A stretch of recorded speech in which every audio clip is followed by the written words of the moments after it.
I've just been looking at the book of Amos. Amos is a prophet in the Old Testament in the Bible. In chapter 7, he says this, "But Amos replied, I am not a professional prophet, and I was never trained to be one. I'm just a shepherd, and I take care of sycamore fig trees. But the Lord called me away from my flock and told me, go and prophesy to my people Israel." Now then, listen to this message from the Lord. Amos speaks very strongly. He has some very strong things to say. At the beginning of his book, he goes through a whole list of different surrounding nations. The crowd loves this. The papers critique America, don't they, quite strongly at the moment. You know, we can be sometimes very quick and very easy it is for us too to be pointing the finger at the mistakes of others, at the mistakes of other countries, other leaders. Look at them. And Amos starts that way, and then the finger turns and points back at them and says, hey, look at you as well. Ask yourself the hard questions. Not just about them out there, or that leader there, or that person there. Ask you the hard questions. Because God sometimes says, hold on a moment, I'm going to ask you the difficult question now. And Amos comes, and he's a very upfront, straightforward, down-to-earth kind of guy. He hasn't got anything to lose. He hasn't got a career to lose. He hasn't got an income. He doesn't want to say the things that are popular. He didn't particularly want to be there. It's somebody whose hands are stained with figs. This is a guy who probably smells. Isn't it great when God uses the unsophisticated to say to us the things that we probably need to hear, but most of our friends might not say to us? And I think that's the essence. We need challenge, but sometimes politeness and over-politeness and fitting in with the culture of the day and what's done and what's not done. Sometimes that conforms us into this mould the Bible talks about.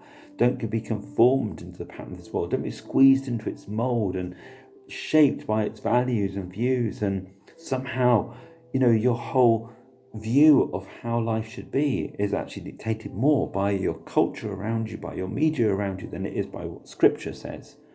And believers, Christian believers, need to really be aware of that. They need to say, okay, when I open my web page, I'm constantly bombarded, and these things are trying to get me. They're trying to say, look at this article is really important.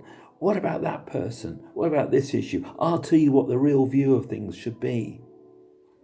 And it's so quick. And God forgive us, because actually we sometimes need to say, you know what, my opening web page is not going to tell me the truth about the real world.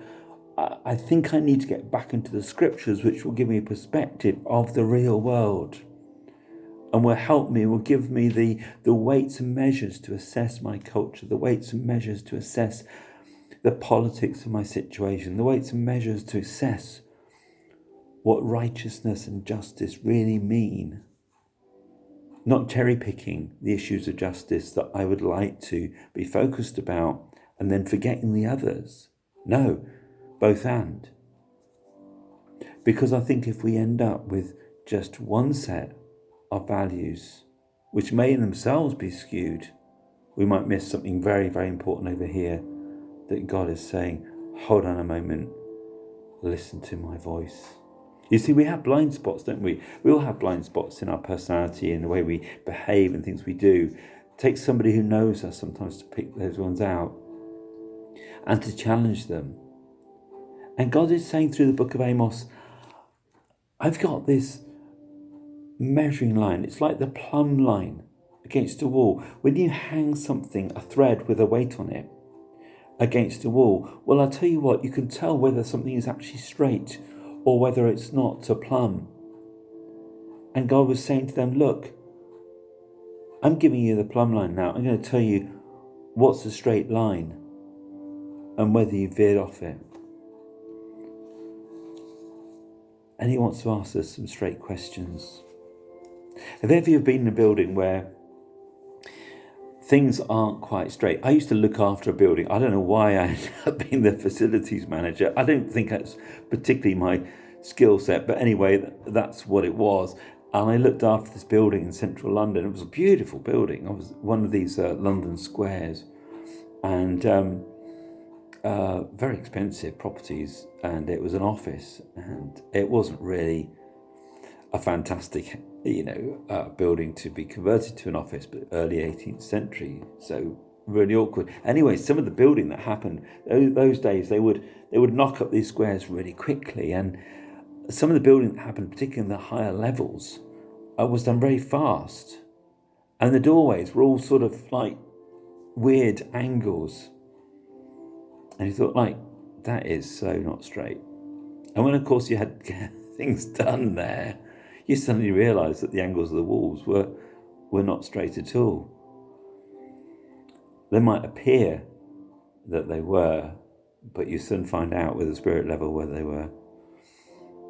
And God is asking us to come up against his spirit level. And he's going to measure our hearts on so many things. So let's be careful in the middle of all our controversy.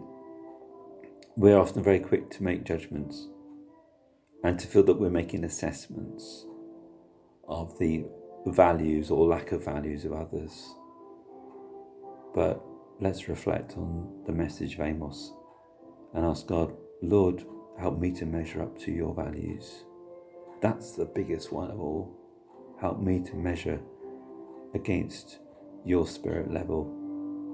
Help me to measure up against what you say is righteousness and justice. Help me to see things from your perspective, not just from my skewed, blurred vision of what's important and what's not important. Help me to see things through your eyes.